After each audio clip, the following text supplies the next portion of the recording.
Welcome to On the Edge with April Mahoney Brains.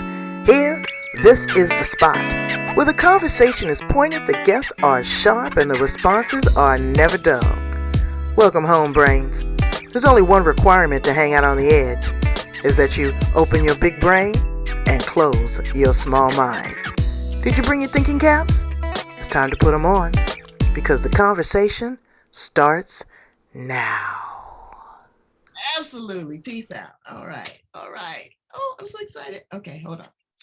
Now, are you pretty much an open book? Can I just ask you some questions? Yeah, I am. I love talking about what I do, and there's nothing off the table really. Oh boy, you know you not opened up Pandora's box, baby, because I can ask some questions. All right, Brains.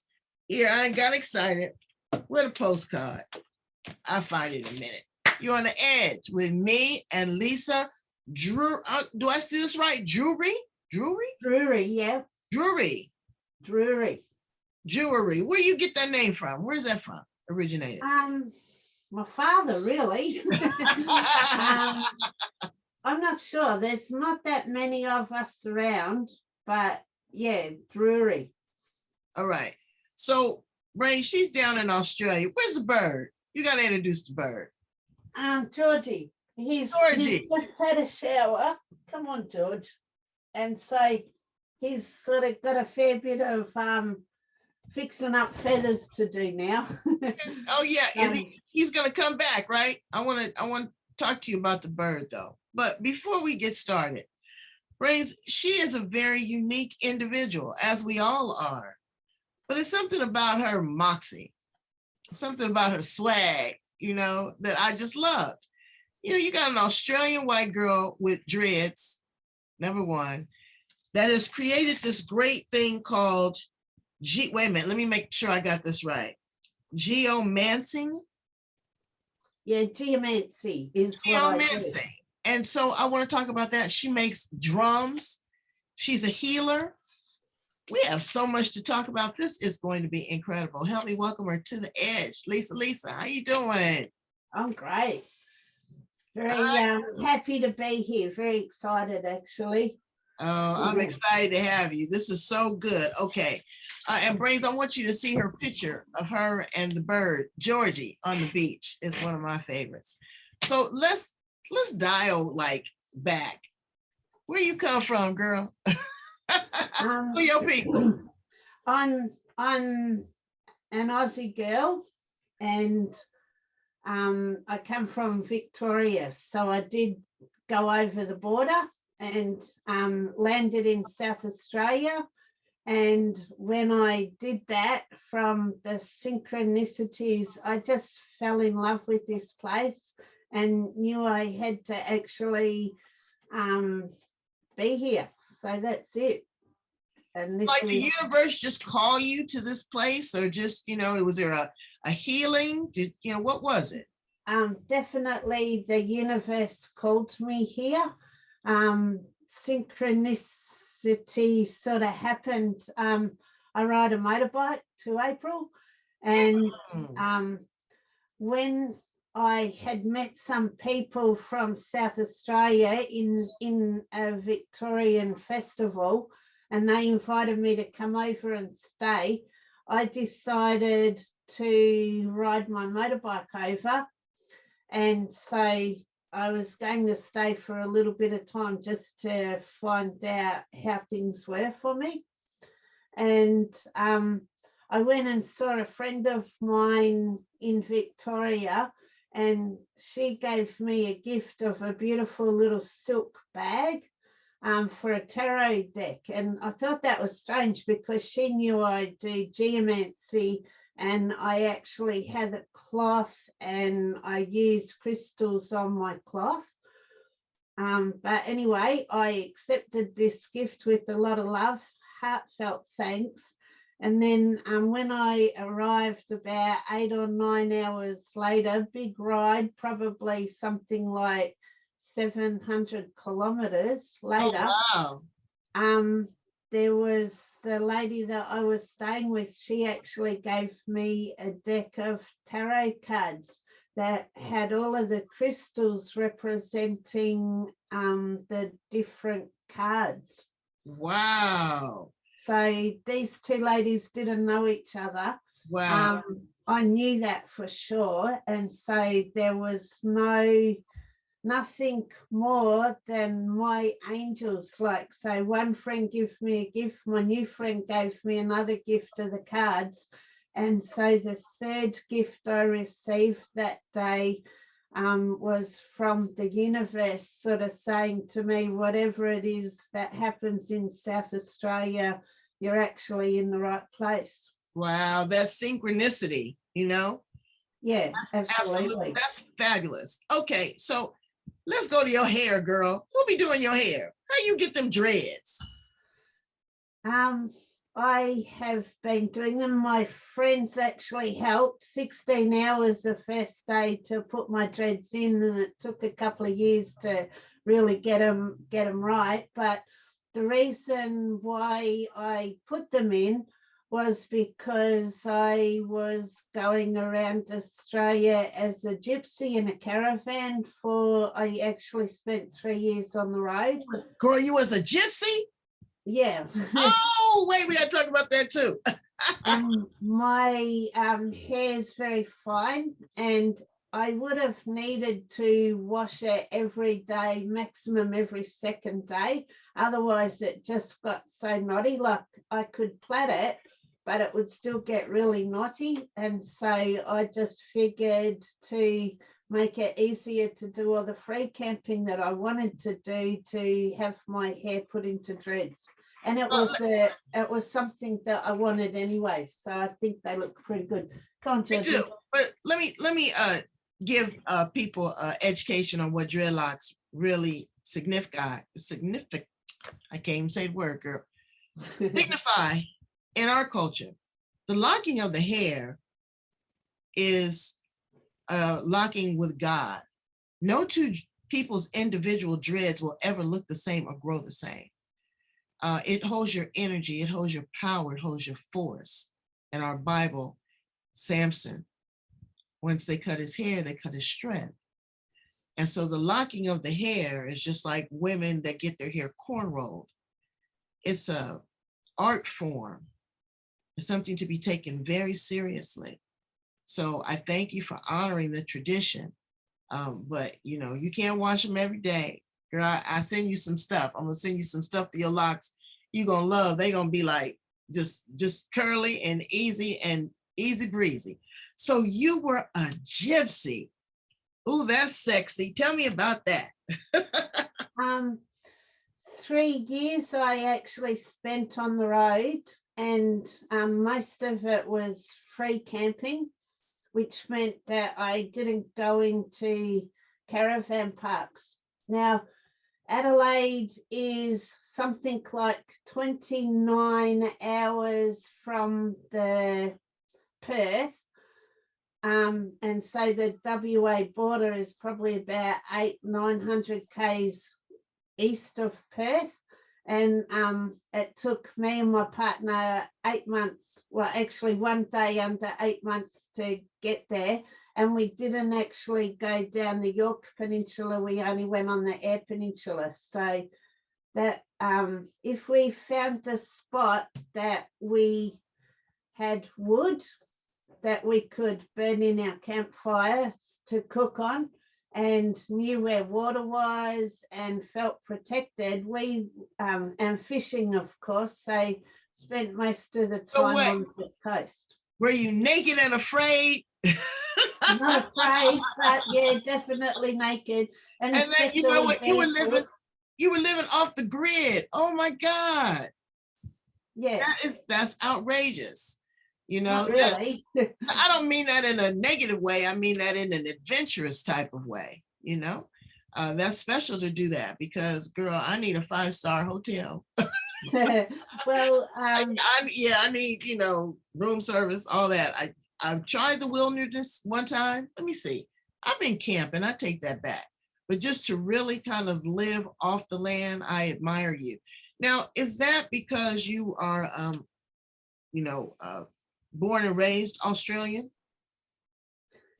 Where are you from? I don't think everybody wants to go camping and wants to live on the road, although there's a really big grey nomadic portion of the population. So people are spending their kids' inheritance on buying a caravan and a car and just getting out there and living on the road. So yeah, I think Australia is such a big country and such a beautiful country that you really need to be camping upon it to really understand it and connect with it. And we would probably know exactly where our next camping spot was after we left. We pack up and go sometimes just 20 k's down the road because, yeah, then you get up in the morning, different bushwalks. Do you have children? No. Okay, you just got Georgie? Just got Georgie. So give me the scoop on Georgie. Hi, Georgie. Georgie's just turned 3 years old. Wow. And he come from up the Riverland, which is the Murray River, the longest river in Australia. Starts up the high country on the border between New South Wales and Victoria and heads west and sort of trickles into South Australia. And so George was chucked out of his nest, most likely up at Burra, which is on the Riverland. And when I first met him, he had no feathers and he wasn't doing very well. So when my friends, I actually probably about 8 or 9 months earlier, I said to my partner that, you know what, once the dogs are gone, we should get a bird and travel with the bird, because we could take George into a national park, whereas the dogs aren't allowed into the wilderness areas. Oh, I would be nervous. You know, the coyotes, I live in the city, girl. Well, we have dingoes and not coyotes, but yeah, well, the coyotes, though, they jumped over my fence and kidnapped my dog and ate him, Lisa. It was awful. Bad.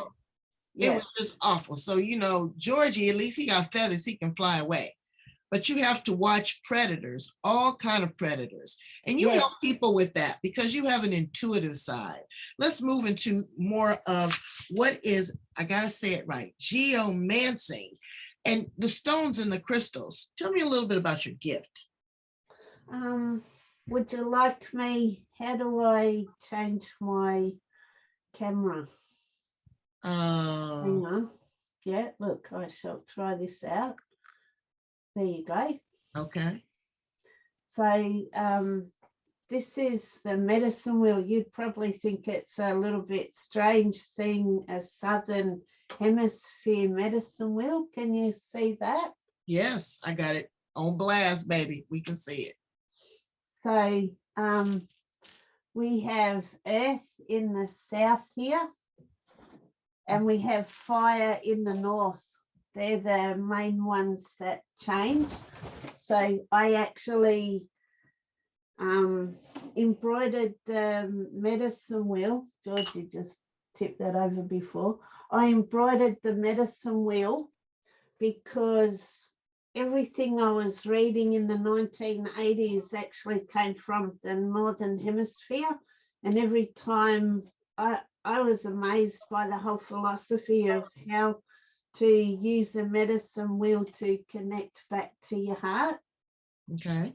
But every time I read it, I'd actually have to stop and transpose they say fire in the south because you're looking from the Northern Hemisphere, and then the sun actually is larger in the sky in the south for you guys, whereas our equator is actually in the north. So our fire works in the north for us. So I just had to transpose it all the time, and I started to embroider this cloth over 33 years ago. Wow.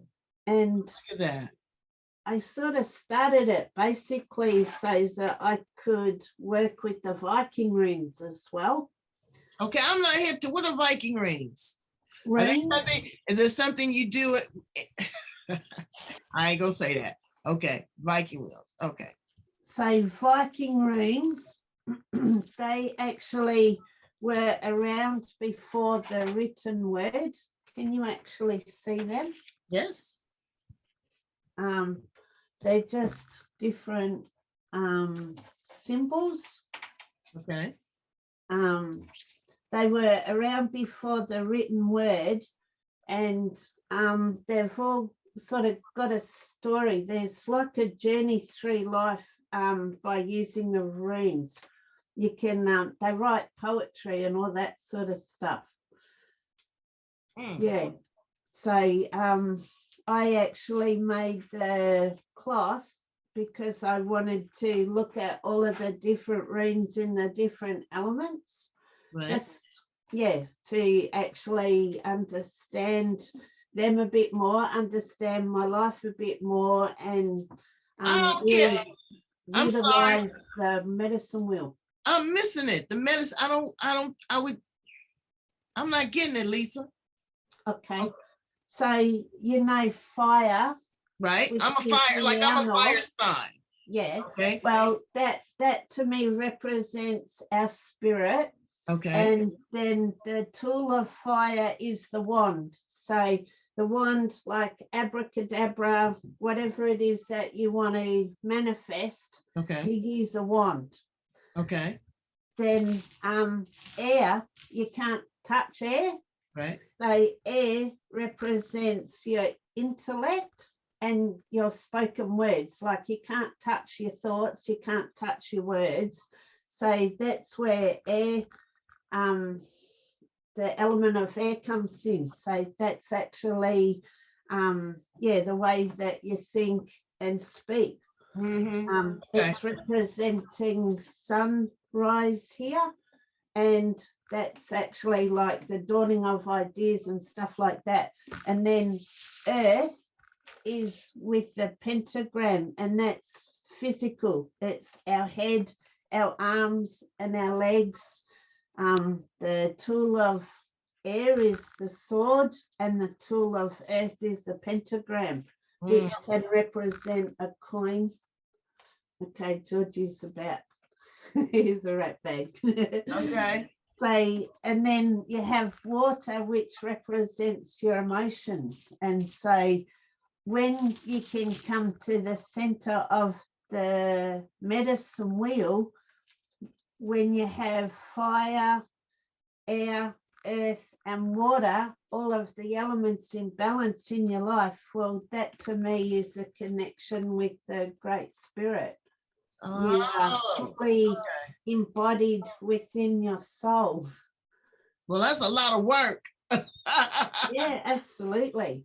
And then a lot of work. Yeah, so the Viking runes is what started me off. And then people kept on giving me these stones. And so I've been playing with the same lot of stones for over 30 years. And one day. Okay, let me try to understand this. Are you helping people with manifestation of their life? Are you helping them with a spiritual awakening? Are you helping them with clarity?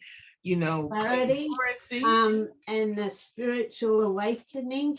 Their purpose. I see it's holistic counseling, if you want to put a name to it, because becoming whole is within the medicine wheel. Okay. You understand, like that's how your people work with the medicine wheel, yeah?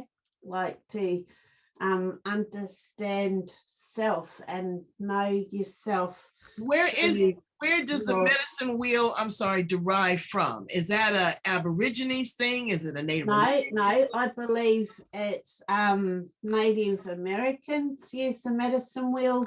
The Egyptians used the medicine wheel. The medicine wheel has long been used by ancient tribes to actually understand all of the different elements that make us up. Okay. Which is your intellect, your physicality, your emotional body, and your spiritual body. So when we get the 4 elements in balance, that to me is okay. Holistic look at life. Yeah. Okay, so turn the camera back to you. Let me see you now. No worries. Okay. Yeah. Woo, I'm exhausted. That's a learning. Okay. Not only do you do that, but you beat to a drum. You make these beautiful drums. You have one? Yeah, sure. Let me see. Hi, Georgie. Come meet Miss April and the brains. Where you at, Georgie? So these are kangaroo skin drums. Okay. Will you play it for me a little bit? Just a little bit. Yeah.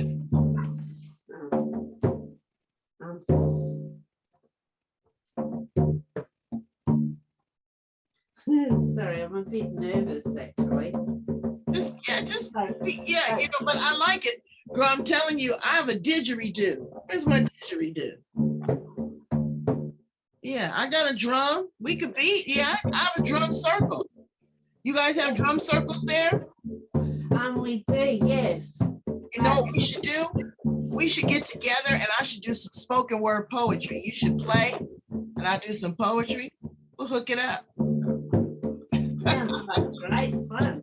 All right, so what made you start making these drums?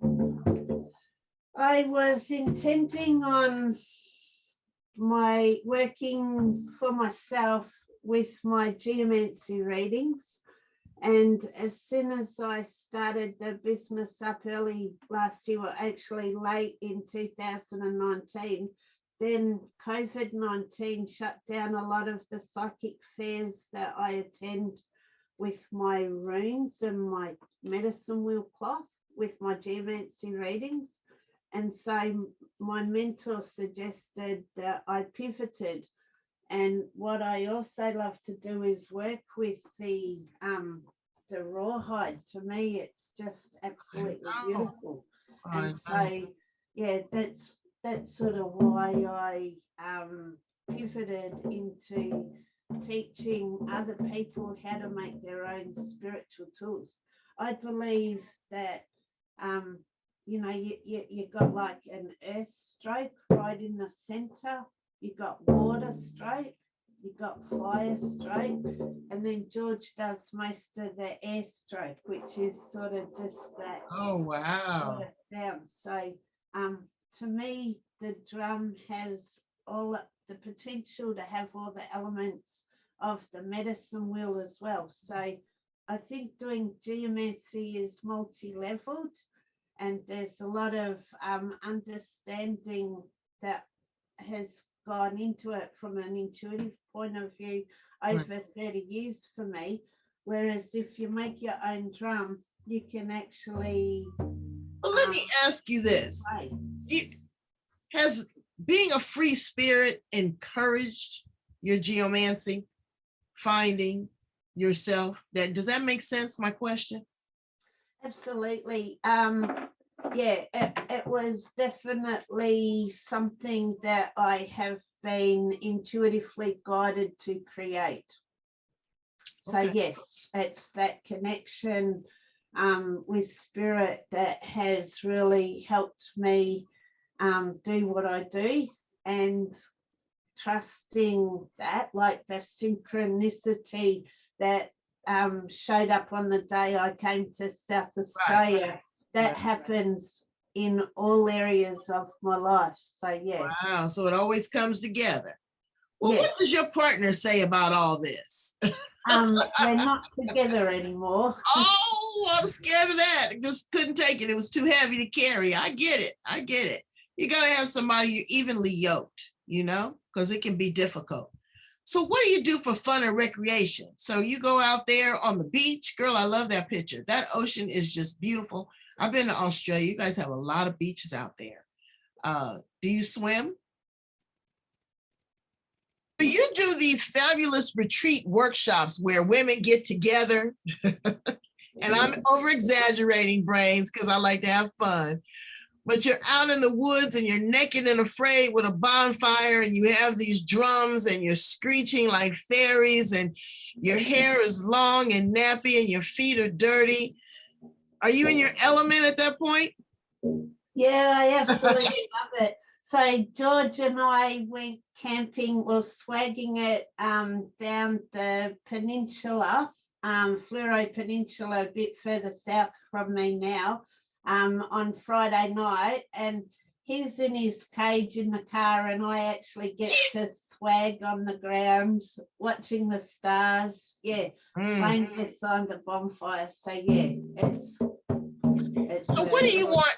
What do you want to be remembered for? What is your legacy, Lisa? I want to help people to make their own shamanism come front and center in their life. And to me, that means that you're working with spirit, accepting spirit's guidance, and also, hang on, I've got a bird here. Okay. I like Georgie.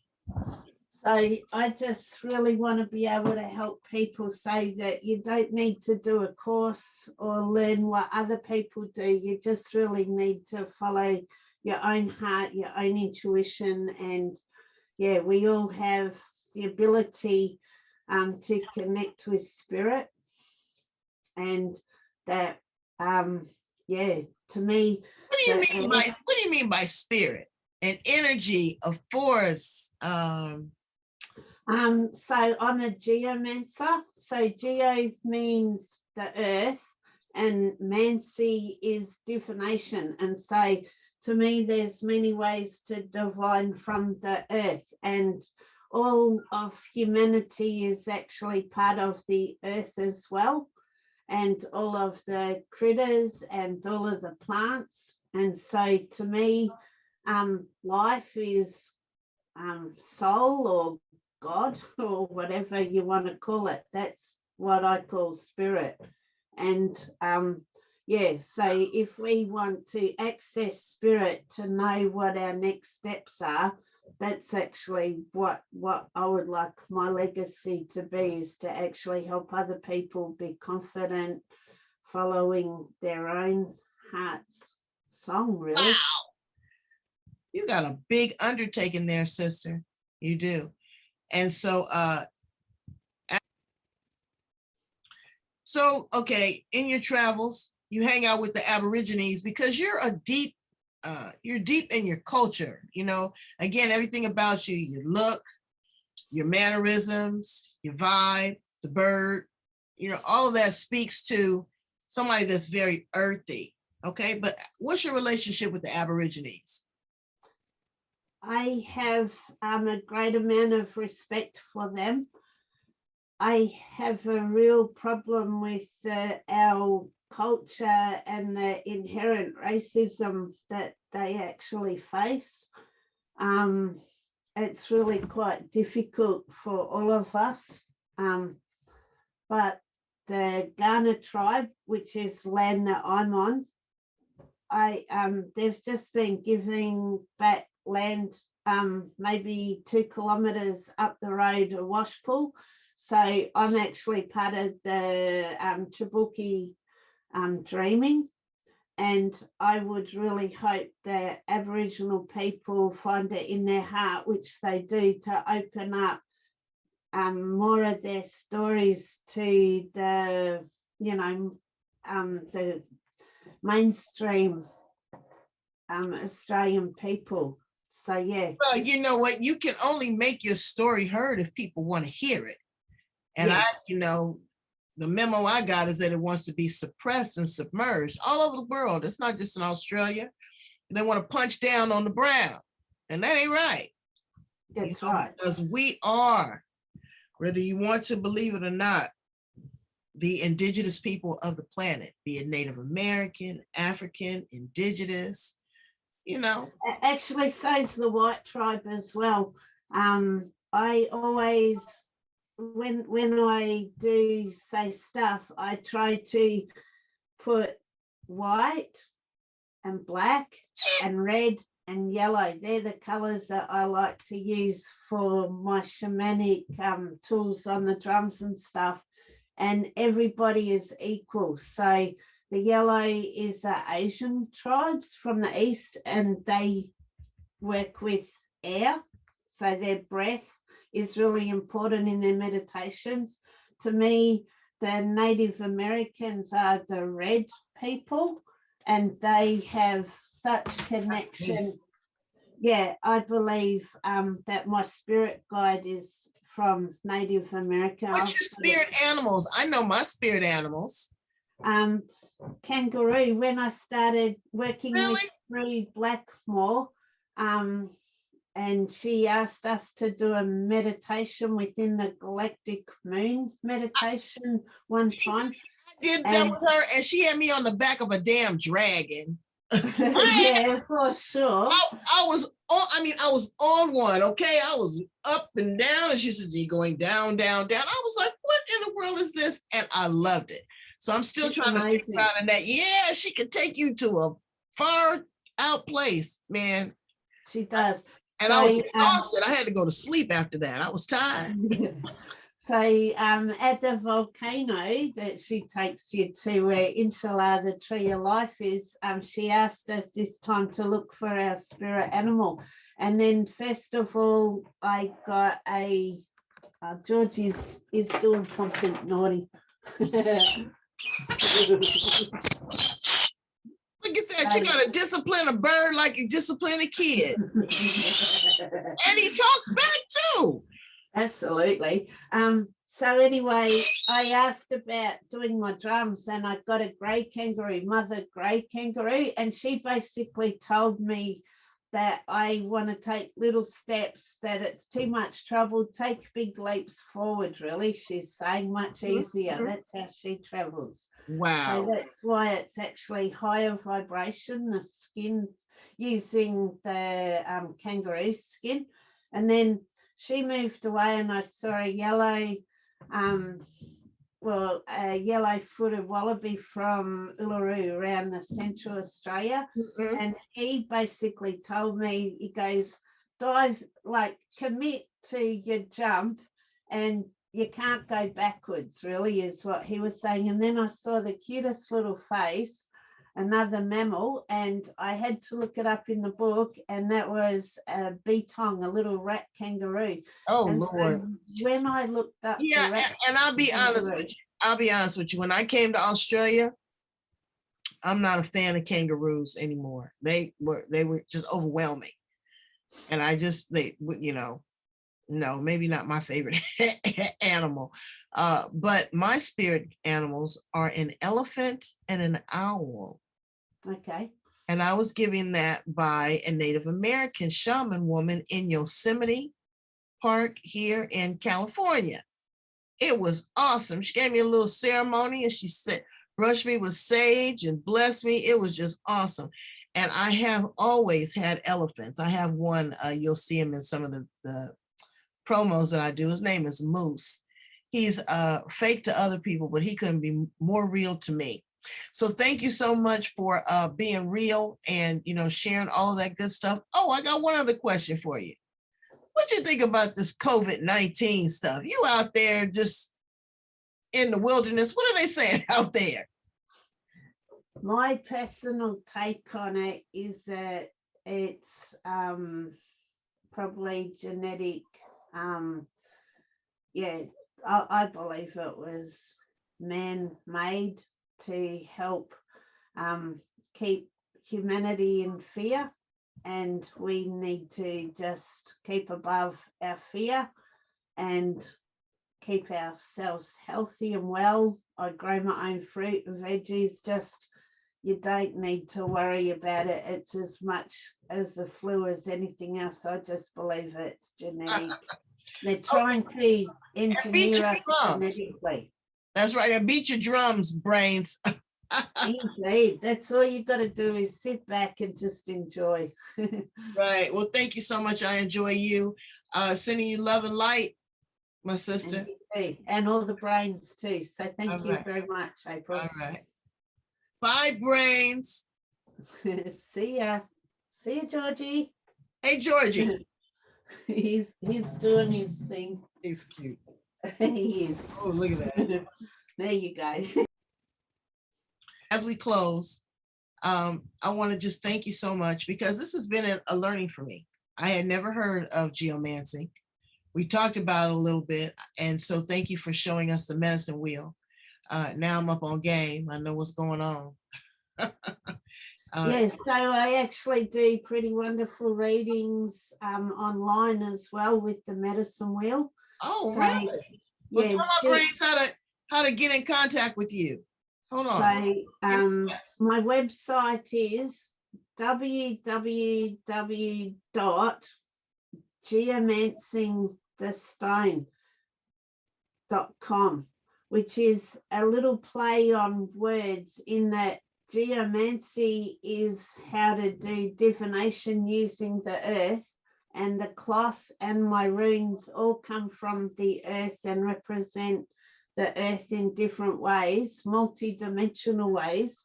And I really loved the movie Romancing the Stone, so that's why it's so it's a little tongue in cheek on that, huh? Okay, absolutely. I got you. Got a little swag. But I couldn't love my runes anymore. I've been using the same rocks for over 33 years, and they've never changed who they are. They know exactly who they are, and they've never changed. And so the only thing that changes is actually where they're cast on the cloth. And so that's how I do the readings, the holistic readings. So I believe your higher self and my higher self work with the stones to make the patterns that actually is what it is that I'm reading when I'm doing my geomancy readings. Wow, wait, that's heavy duty.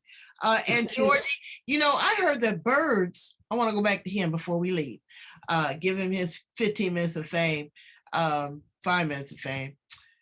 Georgie is beautiful, his coloring, and I noticed that I have maybe 5 or 6 Australian clients and friends down there that connect with birds. I don't connect with birds. I'm a dog person, and it takes a special kind of relationship.